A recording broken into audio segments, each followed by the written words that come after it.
cuando hay adicción a cocaína, la activación del eje hipotálamo-hipófiso-adrenal persiste, pero en cambio, cuando hay adicción a opiáceos, la respuesta de este eje se va reduciendo.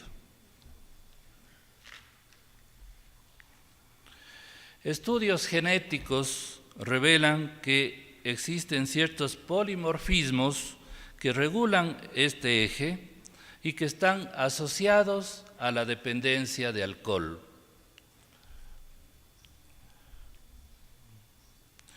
La relación entre el eje hipófiso, hipotalámico, adrenal y el sistema dopaminérgico mesolímbico explica la influencia que este eje tiene en las adicciones.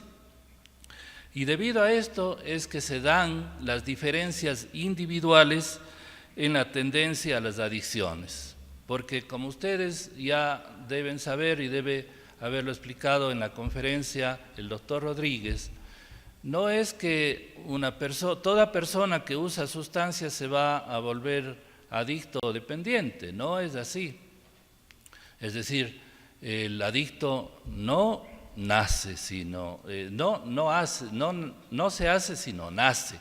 Tiene que haber cierto tipo de predisposición, especialmente de tipo biológica, genética, para que alguien llegue efectivamente a convertirse en un dependiente a sustancias. Es decir, un aumento en la secreción de glucocorticoides, siguiendo con esta explicación neurobiológica, un aumento en la secreción de glucocorticoides, una mayor sensibilidad a los mismos, que es lo que ocurre en los pacientes con ansiedad, llevaría a que esa persona tenga más tendencia a la dependencia, debido a que se potencia la acción del sistema dopaminérgico mesolímbico, según menciona Manzanares y colaboradores. Esto en las primeras etapas de consumo, pero en cambio,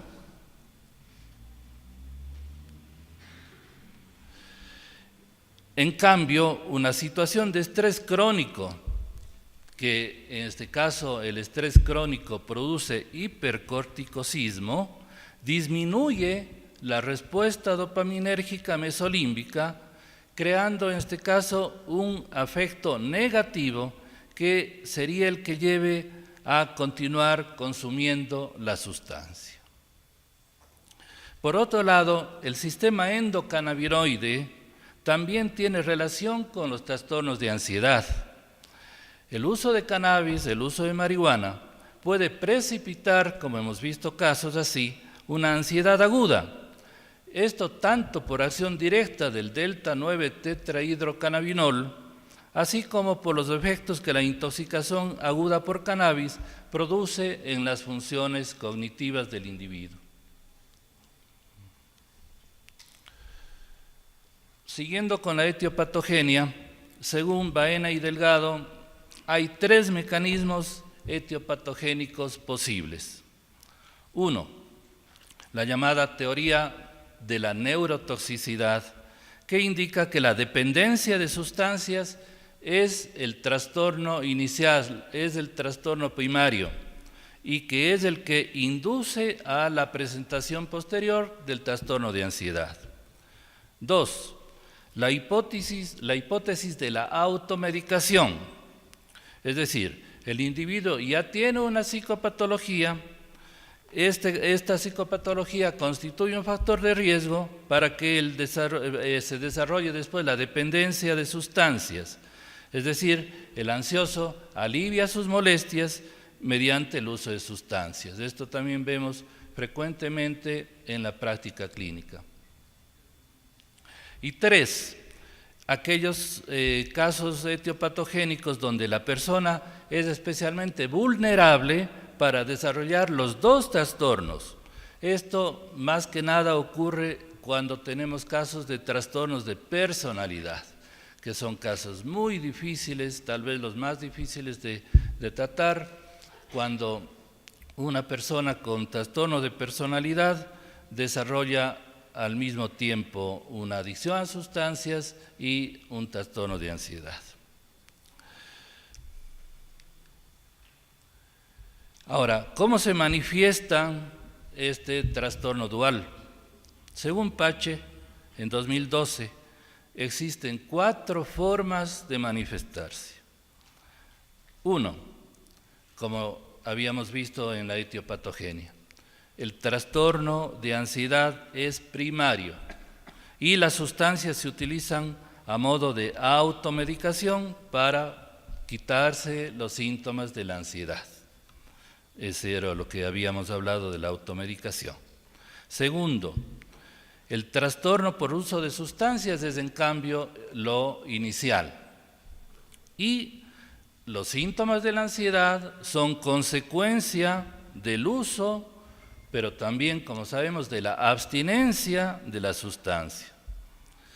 El trastorno de ansiedad generalizada, el trastorno por estrés postraumático, frecuentemente siguen al consumo de alcohol o de otras sustancias debido a alteración de los sistemas de neurotransmisión.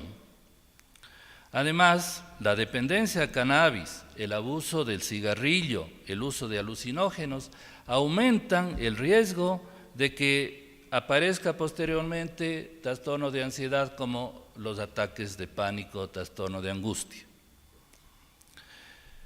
Tercera manifestación, cuando el trastorno de ansiedad y el trastorno por uso de sustancias, si bien no están relacionados, interfieren entre sí, alterando tanto la presentación como el pronóstico de una forma mutua interactiva. En este aspecto se suele aceptar que los trastornos fóbicos, especialmente el trastorno de ansiedad social o fobia social, precede al uso patológico de alcohol. Finalmente, la cuarta forma de manifestarse, que ya también habíamos explicado al hablar de etiopatogenia, es cuando el trastorno de ansiedad y el trastorno por uso de sustancias son consecuencia de una base biológica o psicosocial común, como habíamos dicho en los trastornos de personalidad. Según los hallazgos actuales, tanto el trastorno de uso de sustancias como los trastornos de ansiedad pueden inducir al otro trastorno.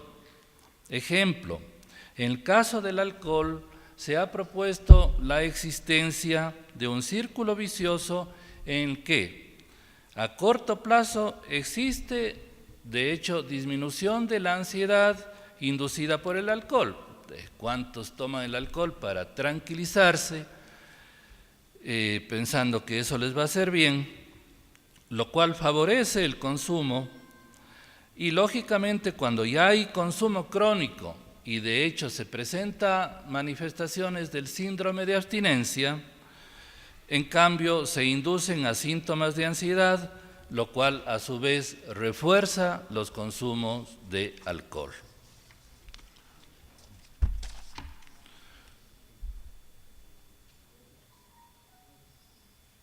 Eso es lo que les había dicho anteriormente. Como que nos faltaba la pantalla aquí, que nos era útil alguna vez. Vamos a la cuestión del diagnóstico. El diagnóstico puede ser difícil cuando existe esta patología dual. Es importantísimo que pensemos en que hay esta patología dual precozmente. Es importante determinar asimismo cuál de las dos patologías es la inicial, la primaria.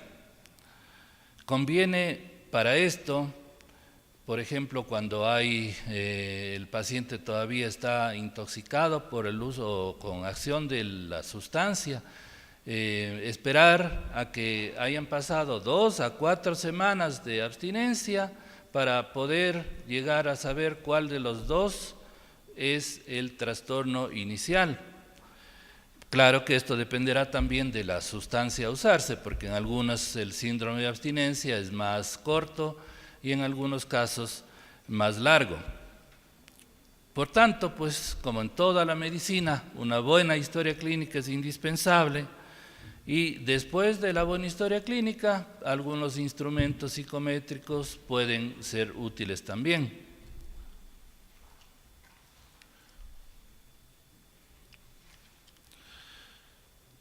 Esta guía de Arias Horcajada en el año 2009 nos puede ayudar en el diagnóstico diferencial entre el trastorno de ansiedad primario y el inducido por el uso de sustancias. En el trastorno primario de ansiedad, lógicamente el inicio de la adicción es posterior a la ansiedad. En cambio, en el trastorno inducido, la edad de inicio de la adicción es antes. En el trastorno primario de ansiedad, los antecedentes personales psiquiátricos existen, en cambio, cuando el trastorno es inducido, no existen o no suelen existir antecedentes personales de otros trastornos mentales. Igual, referente a los antecedentes familiares psiquiátricos, en los que la ansiedad es inicial, suele haber antecedentes familiares de patología psiquiátrica y en cambio cuando el trastorno es inducido, no, más bien suele haber antecedentes familiares de adicciones. Perdón.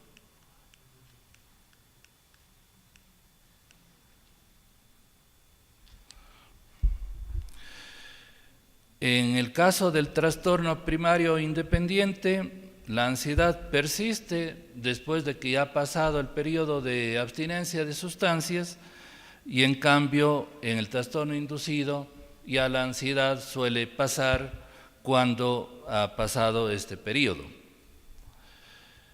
En el trastorno primario el curso es más recurrente. Lo opuesto ocurre cuando existe el trastorno inducido, es decir, especialmente cuando ya no hay consumo de sustancias. En el trastorno de ansiedad primario, los síntomas suelen ser característicos del trastorno de ansiedad. En cambio, los cuadros clínicos suelen ser atípicos cuando el trastorno es inducido. Asimismo, los síntomas son diferentes de lo esperable según el tipo cantidad de droga consumida cuando hay el trastorno de ansiedad primario y en cambio cuando hay el trastorno de inducción o los síntomas, el trastorno inducido, los síntomas se corresponden con el perfil de la droga que se haya consumido. En el caso del trastorno primario suele haber una mejor estructura familiar, lo cual no ocurre en el caso del trastorno inducido. Ahora vamos al tratamiento. Lógicamente, antes de nada se debe proceder al tratamiento del trastorno de uso de sustancias, aunque los dos trastornos deben ser simultáneos, pero de hecho que si es un paciente que tiene los dos trastornos, antes tenemos que hacer que deje de consumir la sustancia. Tal como se hace con un paciente con adicción que no tiene el trastorno dual o como se hace con el paciente ansioso que no tiene un trastorno dual. Es decir, en ese sentido no existen mayores diferencias. Hay que usar los procedimientos farmacológicos y psicosociales que correspondan. Una vez que se haya conseguido la abstinencia y el mantenimiento de la misma, entonces el adecuado tratamiento del trastorno de ansiedad va a hacer que disminuya mucho el riesgo de que haya una recaída del consumo de sustancias. Cuando el trastorno de ansiedad, en cambio, es inducido por el trastorno de uso de sustancias, la misma abstinencia, es decir, el que ya deje de consumir la sustancia, va a ayudar, junto a la terapia farmacológica y psicológica, a que el paciente se sienta con menos síntomas. Y debido a lo difícil que es el tratamiento en estos casos de patología dual, como les dije en un inicio, lo ideal sería el abordaje por un equipo profesional multidisciplinario, pues se necesita abordar los aspectos psicopatológicos, físicos, sociales. Finalmente, Las recomendaciones terapéuticas generales, porque ya les dije que es más o menos igual que tratar el trastorno de ansiedad o el trastorno por uso de sustancias, pero estas son recomendaciones útiles.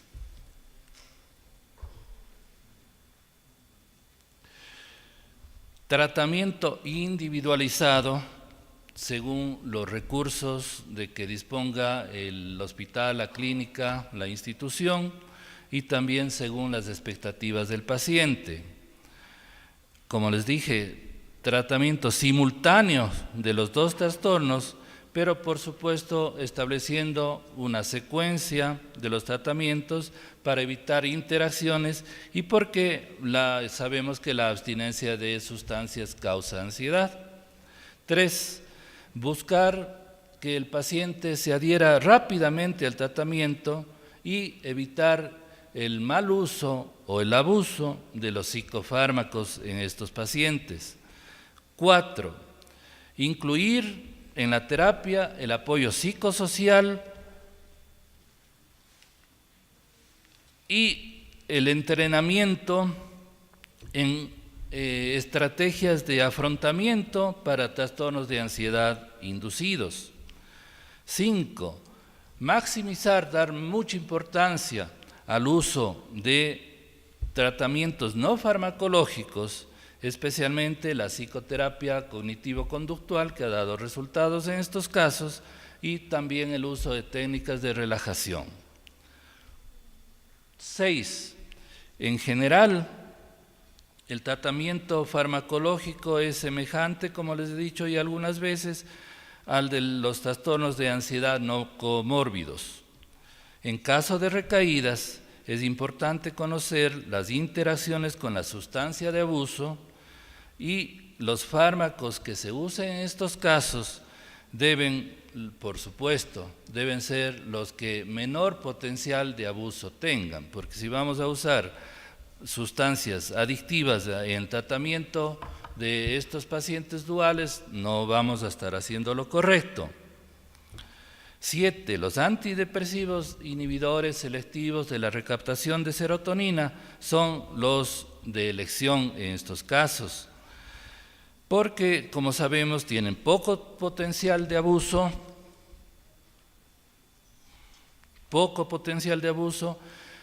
no existen mayores interacciones y son bastante seguros en cuanto a que cuando se pueda dar una sobredosis. Deben ser usados a las mismas dosis que cuando el problema no es dual, por supuesto teniendo las precauciones debidas en las interacciones con otros fármacos. 8. Los antidepresivos tricíclicos y tetracíclicos deben ser utilizados con precaución, sobre todo por los efectos secundarios, por las interacciones y porque disminuyen el umbral convulsivo. Y se sabe que no es conveniente en estos casos el uso de antidepresivos inhibidores de la monoaminooxidasa. 9.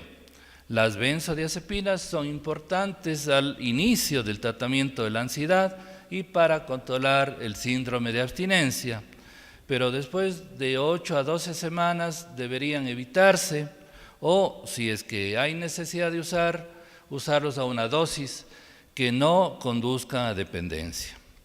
Y finalmente, en el tratamiento de este trastorno dual también se ha visto ser útiles los nuevos antiepilépticos,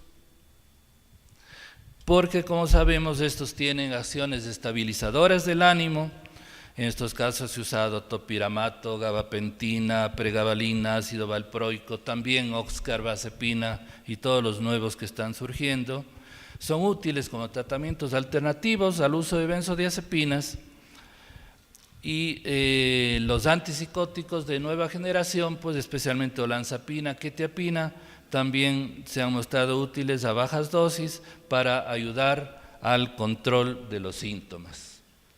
Gracias a todos los que han investigado esto y que me han servido para esta conferencia. Gracias.